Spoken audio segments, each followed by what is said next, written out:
Hello, today is July 15, 2020, and we will have a presentation of Arvin Tan about the how would be operating a power station in Mars, and then this mission is organized by Space Analog Station Habitat Marte. Thanks so much, Arvin, for your interest to do this presentation, and you are welcome to start, okay? Thank you, Professor. So, hello everyone again. Today I will be presenting my proposals and findings regarding the power station facility. So this is the guidelines. These are guidelines for the specific presentation, and let's start. So for this proposal, I had to look at different power generation sources here on Earth. And in terms of implementation in space, there are two contenders at the moment. They are already tested. For example, solar and nuclear. Solar farms, they're not yet implemented in space on any planetary body, but the solar technology is already existing for decades. For example, I can just name the most recent, probably the Mars exploration rovers, Spirit and Opportunity, and they were successful because we know that the original lifetime it was extended for a long time, and solar technology for this specific application works. However, in terms of scaling that, that's another question. So you can see here some pictures that I included. Maybe you can see the pointer. So currently, there are some of the possible implementation of the solar farm would be using roll on panels, or maybe the extendable panels, more rigid. And so solar panels have the efficiency of around 20 to 35%, and they're significantly cheaper than nuclear, simpler architecture and our construction. And recently, they have already been successfully 3D printed, as can be seen in this picture in one company in Australia, I think. However, all these benefits are weighed down by some significant disadvantages with the solar power. For example, dust storms.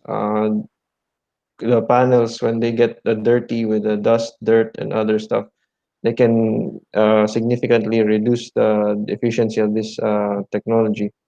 And another disadvantage would be the need for large areas for panel installation. So I'm quoting a NASA study that wherein for 4 to 6 people, for a four to six person crew, you would need at least 40 kilowatts of power. So using this and then plugging in using this values, for example, solar irradiance efficiency and the irradiance ratio, I was able to get an estimate of around 1,000 square meters just for this 46-person crew. So you could imagine that if this is the starting crew size, and then you would need to set up the farm. If it's not automated, then it would be a problem. It will use up a lot of manpower. So on the other side of the scale, there's nuclear power generation, and this has also been tested on Mars. So recently, we know of Curiosity. It's nuclear powered, and then the upcoming Perseverance rover. So it's using a specific technology, RTG, or radioisotope thermoelectric generator. It's a simple design, well, in terms of nuclear reactors, but the problem with this is if you scale it up, it has a low efficiency of 10%, and then the fuel supply, it will be needing plutonium. So as far as we remember, the plutonium is already the supply on Earth and of plutonium is already reduced. So it's going to be difficult to source that. So another possible way of implementing the nuclear power generation is the recently implemented, tested, and proven kilopower technology. So this one is particularly interesting because I will mention more later, but this is more efficient than the RTG, and then it has many advantages. So there's a recent experiment, the Krusty experiment done by NASA. It was about 2 years ago, and it was successful. So you can see here in the picture four pieces of reactors on a Martian landscape, and then on the top is on a lunar landscape. And so, what's the benefit of using kilopower? So first, they're stable and safe according to the proponents. They require little to no outside support personnel. They're immune to meltdown, and they're highly resistant to dust storms. So the efficiency is around 20%. The thing about this is it can also be scaled linearly from 500 watts to 50 megawatts. So for example, I will quote again the NASA study of 40 kilowatts for 46 persons.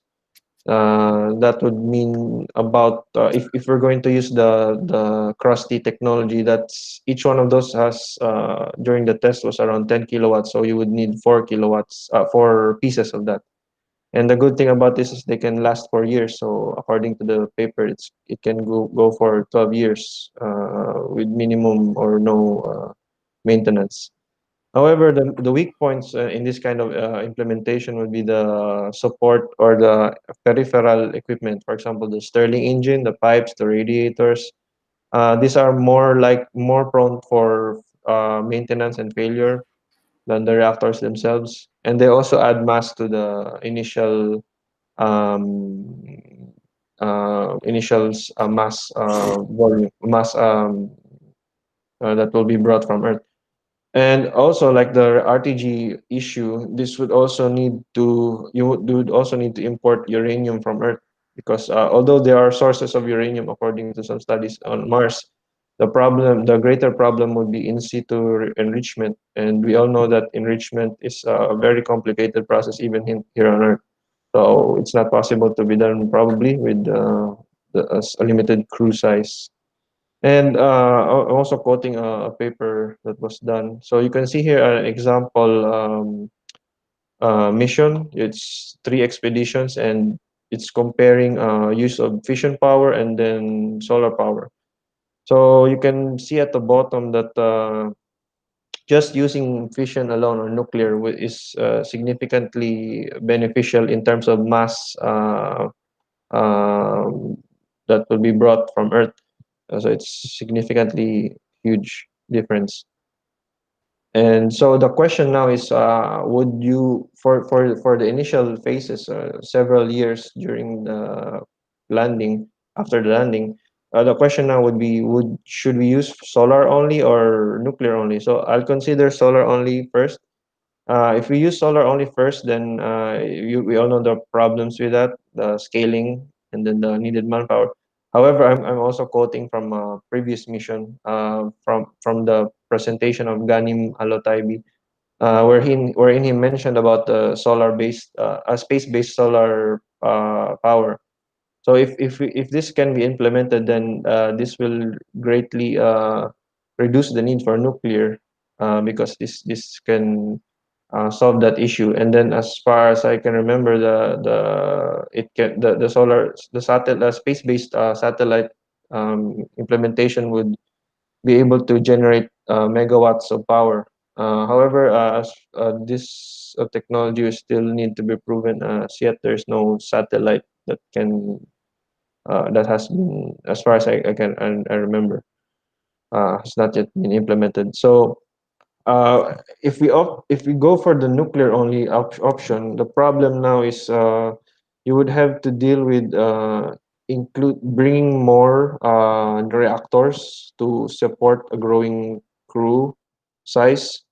And also the problem with that is after a while you will have to consider the radiation effects on on the astronauts, as well as the possible disposal of the of the uranium materials. So, in my opinion, I probably the first few years would require a hybrid implementation of the solar and nuclear. So I'm showing here a draft implementation. So it's very crude. You can see here the blue circle, the solar farm, and then the red circle, the nuclear reactor plants. And they would be connected together via a controller or distribution line as we do here on Earth, and that would go to the other facilities. And the main station, the power station, it would be in this corner. So it's comprised mainly, I'm thinking probably habitat of a greenhouse and then a storage repair area. So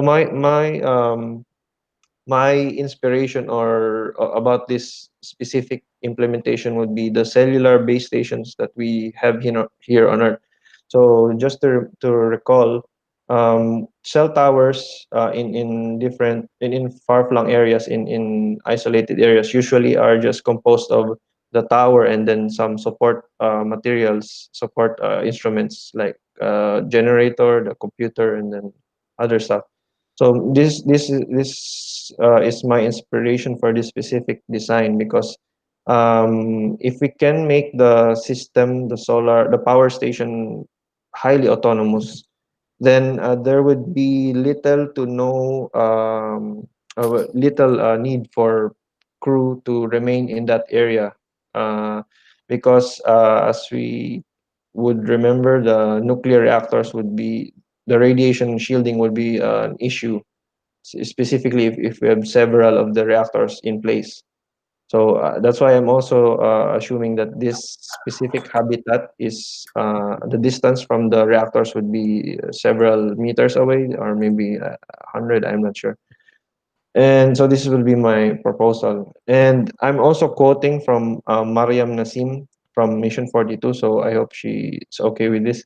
I'm using her layout to implement for the station. However, I would like to respectfully disagree on some of the areas. For example, I think that should be no need for a dining area, exercise area, and a hygiene area, a dedicated areas for this, because, in my opinion, a power station should be more like an outpost than an actual living area.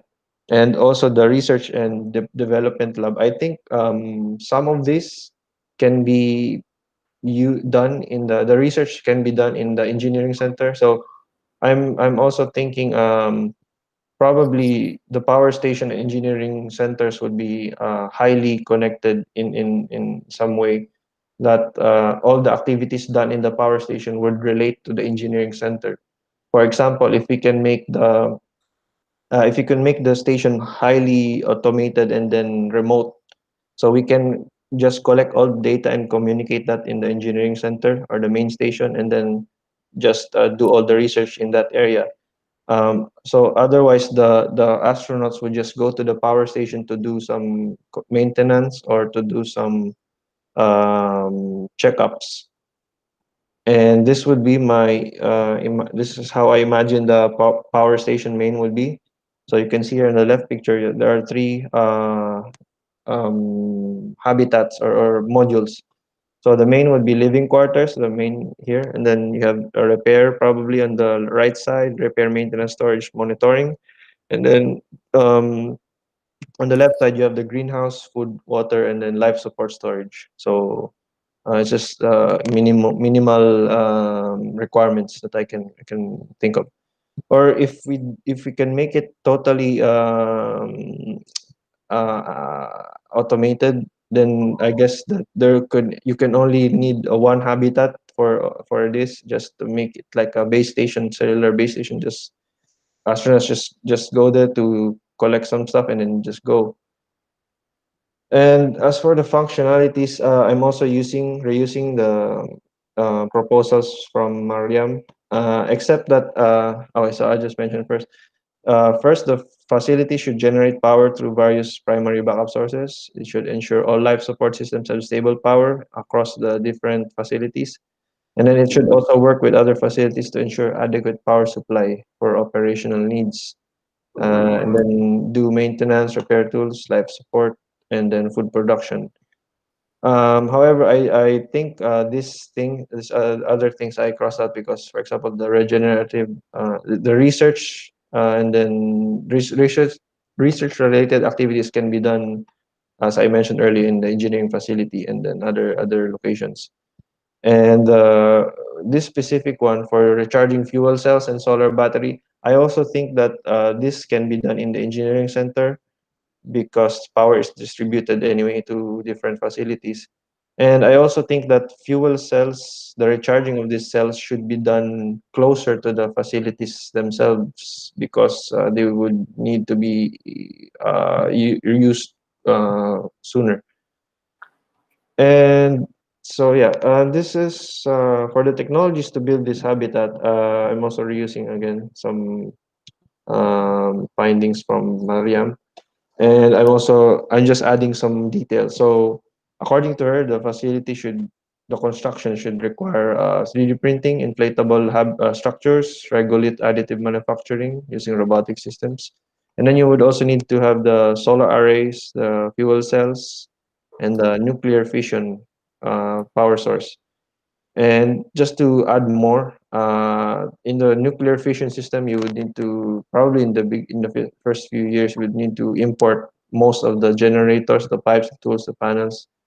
Unless you can implement the 3D printing facilities sooner, then you can have spare parts for the mechanicals, the pipes, tools, and solar panels as you need them. You would not need to import them. However, the inflatable modules would need to be imported as well because they cannot be probably they cannot be implemented printed in the first few years. And for the size of the crew, I'm using this material from the U.S. Department of Energy, Office of Indian Energy. So they have this material on the operation and maintenance of solar farms, and you can see here the different positions that need to be filled for that specific operation. So I got my ideas from there, and then in my proposal, I'm guessing a crew of 2 to 4 persons for this specific station would be needed. Three-person crew would be ideal, in my opinion. And these are the roles that they could fill in: administrator, inspector, electrician, mechanic, information technology technician, so solar array specialist, structural engineer, and then the nuclear engineer. So the thing about this power station is I keep mentioning I'm thinking it's a outpost. It's highly automated. So I'm guessing that the crew that will be needed in this power station will likely come from the engineering center. So if that's possible, then we don't need to add more personnel if they can rotate, crew rotation. And what's more important here is the automation and the robotics. I think they will play a very significant role in the operations, and this would really reduce the need for manpower. And just to pick one of the positions that's particularly important in the operation is this one, cleaning of the solar panels. So without automation, then you would need more manpower just to clean the panels themselves. So if imagine we're in a dust storm, then after the dust storm, how do you clean that with just a crew size of three? And even during the dust storm, I'm guessing it would be beneficial to keep cleaning it. I'm not sure how effective this would be in improving the power output generation. But definitely the technology of automated cleaning of the panels already exists, as can be seen here with two different companies. And so, assuming that a three-person crew would be needed for the different expeditions to the power station, then I'm using the following assumptions. So, for example, for food, 1 kilogram per day per person. For water, about 10 to 20 liters per day per person. This is basic hygiene and basic food hygiene.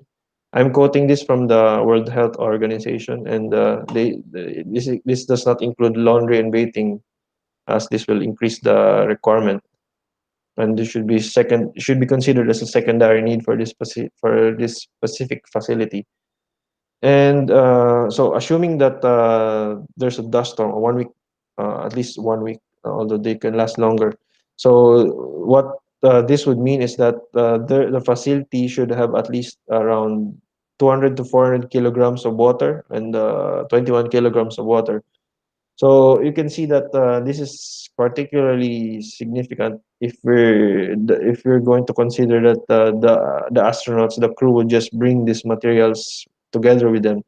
So probably we would need a small greenhouse with a recycling system to readily provide the water and then the food at least to the crew. So even without the crew, this system should be running always, so that they would not have to need to bring this, and then in case of emergencies they can quickly source. So for the resources that need to be generated in situ, there's the water, oxygen, food, repair supplies. It would probably be possible with a 3D printer. And however, for the imported, there will still be a need to import some materials like the uranium and the fuel cells if this cannot be sourced and enriched locally. And probably robots and repairs. So for the machines and the robots for automation, I'm thinking this will still need to be imported in the first few years, because it would really take more time. It will use more time and manpower for constructing this in situ. And I think this will not be very cost effective. And for other technical requirements, first I can think of is the radioactive waste disposal. So, let's say that one of the reactors accidentally gets broken, and then the material comes out, or probably it's near the end, after a decade or several years. Then this would need to be considered how to handle the radioactive waste. And as relating to the automation of the system of the facility, communications will really need to be considered as well. It should be considered on how to set up the very robust and redundant communication system, so that the facility can be monitored in the main station or in the engineering center. And lastly, sanitation system should also be considered. So that's why I was asking earlier about transport of of the waste, because if the power station will be remote, or only considered as an outpost, then how will the sanitation be treated when the astronauts are there and then when they leave? So how will this waste be handled? Is it going to be transferred to the sanitation facility, or is it going to be recycled in situ? So this will also add more resources. More resources will need to be considered for this. So for the food production, assuming that the facility will likely produce its own supplies, life support supplies, then greenhouse or a small area in the living habitat would need to be considered for this specific function. It should be minimal, because as I mentioned, the power station is not for long term. And then we will need to consider how much it will strain the life support system if we add plants and other living specimens for food production, because it's just a small facility. Then how will this play out? However, it should having plants should aid in sustaining the oxygen supplies and yeah. And I added this as well because I think well, we all as humans, we all know that from time to time we want to be alone. We want to just be with ourselves. And the facility can also be act as a place for isolating members. So this will have some psychological benefits for the astronauts as well. So if we want the system to be a self isolation area, then we would definitely have to have the food production in this facility. For the duties, as a as the chief of the power station, I'm thinking basic would be monitoring the health of the power systems, implementing and updating the safety protocols, preparing and updating the preventive and corrective maintenance plans. This is significant and very important, especially for the solar farm, because that is more prone for maintenance than nuclear reactors. And then compile and submit status reports to main station and Earth. And then lastly, liaising with the engineering center on engineering supplies, engineering works, and crew rotation. So this is also significant because I treat the power station as an extension of the engineering center. Possible, assuming that the dust storm is happening and then the crew is stuck in the facility, then some possible activities that can be done are continuing operations, ensure continuous power generation from solar nuclear systems, plan and execute the automated activities outside the habitat. So I'm thinking even during the dust storm, the astronauts need to work. So they can do that using the robots themselves. So probably remote or automated. And after during the storm, they can also plan the dust cleanup. This will need to be implemented as soon as the storm subsides. And they can also monitor inventory of food, supplies, water for post-storm replenishment, assuming that the facility um, is not very um, autonomous in terms of food supplies and life support. But assuming that it is, then there's a need to maintain the greenhouse and the life supports by themselves. They also have to communicate with other facilities to determine the power status of other facilities, and then adopt best practices from Earth solar farms and nuclear plants. And lastly, maintain support systems such as communications robots and automated systems. So they will have to do this in situ, the maintenance of the communication robots and automated systems, which would be regularly done with the engineering center. And lastly, oh no, that's not last. With respect to the other facilities, this could be the guidelines that they could offer them this crew. So the protocols to follow in case of power interruption or outage, although this will be not very likely, assuming that the system is autonomous. And then they would have to identify which systems are most critical to be operated in case of an outage or a power interruption. So this is more on mitigation and the emergency um, development. And then they would also have to have guidelines on efficient power usage. So in the beginning, probably supplies would be limited. So they would have to not maybe ration, but maybe make sure that all the critical systems are priority for power usage. And lastly, so what this means for Earth probably is because the challenge of implementing a very autonomous automated power generation facility is that this would require less human interference. So here on Earth, probably we still have several people to monitor the power generation facilities. And the challenge of Mars would probably be beneficial in that specific point that probably safety protocols as well and best practices on Earth will be reevaluated on Mars, and then this will have a cyclic effect with the those on Earth.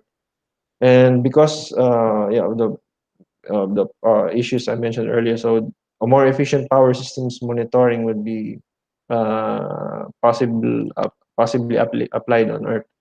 And lastly, there could also be the psychological data on isolated power output. So more psychological data on behavior of people when they're isolated on the power outposts.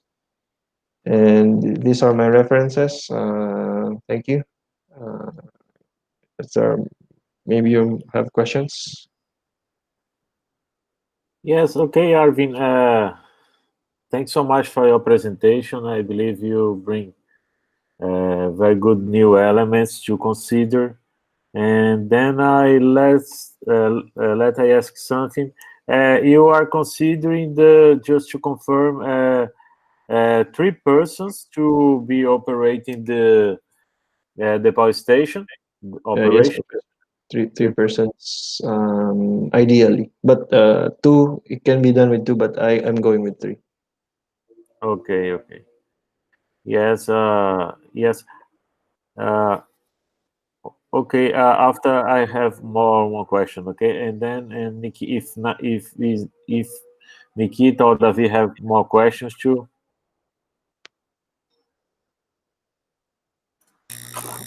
Hello, I actually have two questions. Nice presentation, Arvin. Thank you. Really interesting. And the first one, I really like it that you consider the integration, the connection of solar farms and nuclear plants. I think this is a really interesting approach for this kind of systems because we need to consider the redundancy and the reliability of these systems because energy is really necessary. Mhm. But I would also like to know what do you think about. I don't know if you ever have heard about it. The use of heliothermic energy, like to Ah, integrate the interesting. solar with water. I think we if we consider that we have freezed water on the Mars surface, maybe one approach with this kind of these systems would be great to integrate like the water recovery and the water processing with energy generation. If you want to answer this one, and after I will ask the other question. Okay. So wait, I just need to clarify. You said geothermal, or can you? Heliothermic. ge- It's like you have like pipes for that the water will be flowing, and Mhm. then the solar arrays you have solar arrays putting the like concentrating the heat and they will concentrate the heat of the in the pipes and then will generate a pressure and like will be generating energy. This specific technology, I've not heard of this yet. This is the first time. So thank you for letting me know about this. But from the way I understand it, it's very similar to geothermal. You have pipes from underground, and you're using pressure to generate. Is this Yeah, correct? you will use the solar arrays like solar panels, and then they will be concentrating all their energy and all the heat coming from the sun from the radiation in the pipes, and then they will be heating the water Mm-hmm. inside these pipes, and with the heated water will generate pressure. The pressure will rotate a turbine and then generate energy. I think this is possible to another source, but I from what I remember, you would have to source that from the north, from the pole, right? From the polar regions, the ice.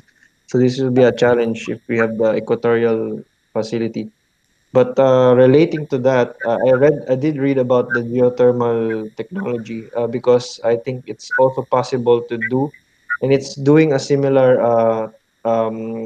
application like the this one you mentioned. But the problem with the geothermal is they have to drill several kilometers below ground just to get to the ice. So it also uses the ice. You turn ice to steam, and then you generate the turbine.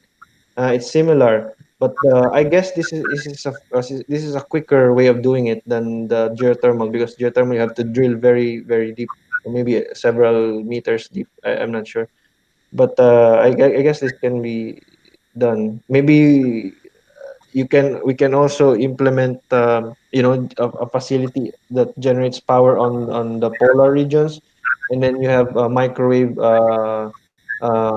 transmission, like the one that the solar based space solar power, like Ganim mentioned last mission.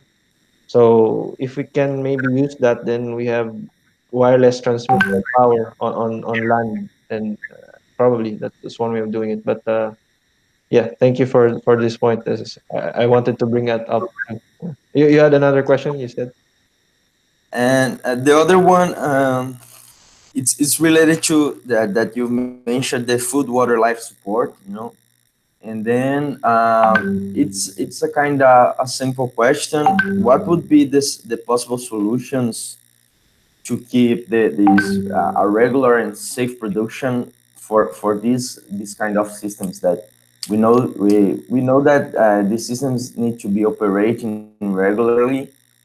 And then, like, for this part of food, water, life support, what would be the possible solutions to keep, like I mentioned, not only the redundancy and reliability, but all um, other procedures for a safe production.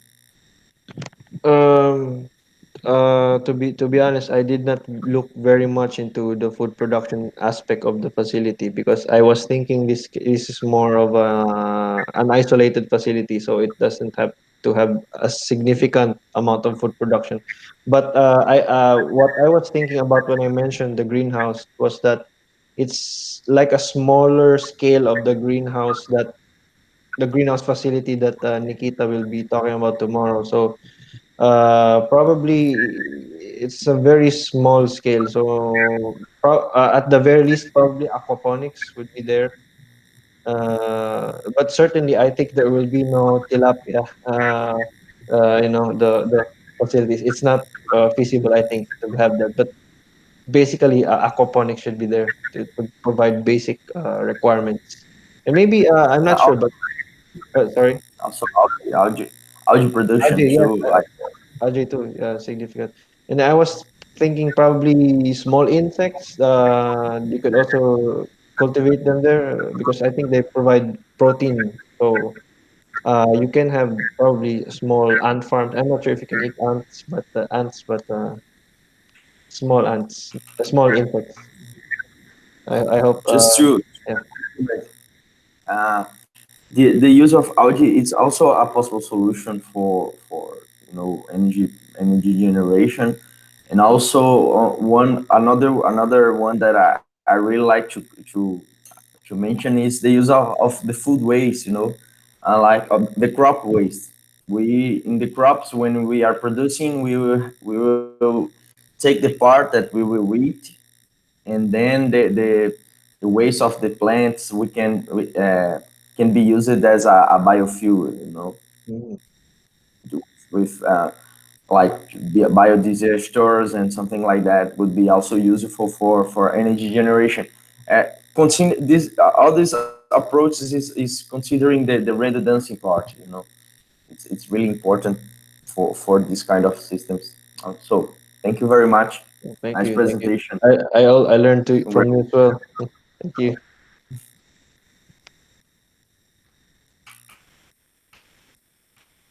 Yes, I have one question. Is My question is about, it's possible to determine, uh, if you have the size of solar panel, also the square meters of solar panel by each astronaut would, I believe it would be interesting because it's different. We have one astronaut, in a space habitat, and then we should have, if possible, to make a calculus about how much of of square meters of solar panel would be necessary for one astronaut, and then if possible, have dimension about it. Maybe it would be possible to know the size of a solar panel farm to provide energy to a crew of like 30 persons, something like this. And then this, I believe, this would be a very interesting calculus that would be developed. I know that you don't have the answer about maybe, but it would be a very good contribution to maybe to think about space exploration. No? Yes, Professor. For you mentioned about the solar area per person. Is that assuming that the power generation is purely solar, or is it considering also, or can we do that considering also the other like nuclear hybrid Yeah, solution? yeah, be hybrid too. Mm, Yes, okay. but I believe this would be very good contribution to a very good contribution to space exploration if you have an answer about it. But you know that we have direct consumption of energy by person, and then also we have indirect use of energy. No? Then this is a very difficult calculus to know. But if you have some idea about how you'll be doing equation about, and also this would be very useful. Uh, yes, Professor. At the moment I don't have the answer for this Yeah, yeah, specific question, but I agree this is significant for the exploration. yes, yes. Okay, Nikita, have some comments or not?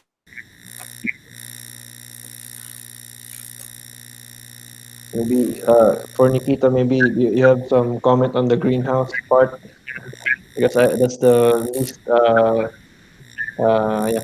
the least portion that I have least studied portion. I didn't get you. Can you repeat? Sorry, I meant maybe you have some comments on the greenhouse section of my facility because to be honest, that's the least explored or least studied section of my facility. I did not consider it very much. I just said that a greenhouse is needed probably, but I did not look into the details of it. Okay. Maybe tomorrow we can discuss Ah, it. yeah. Yes, yes. Looking forward. Good presentation though. Thank you. Thank you. Okay, Arvin, thanks so much for your presentation. Very good elements. And then, yes, thanks so much. I stop the recording. I'll take a few moments.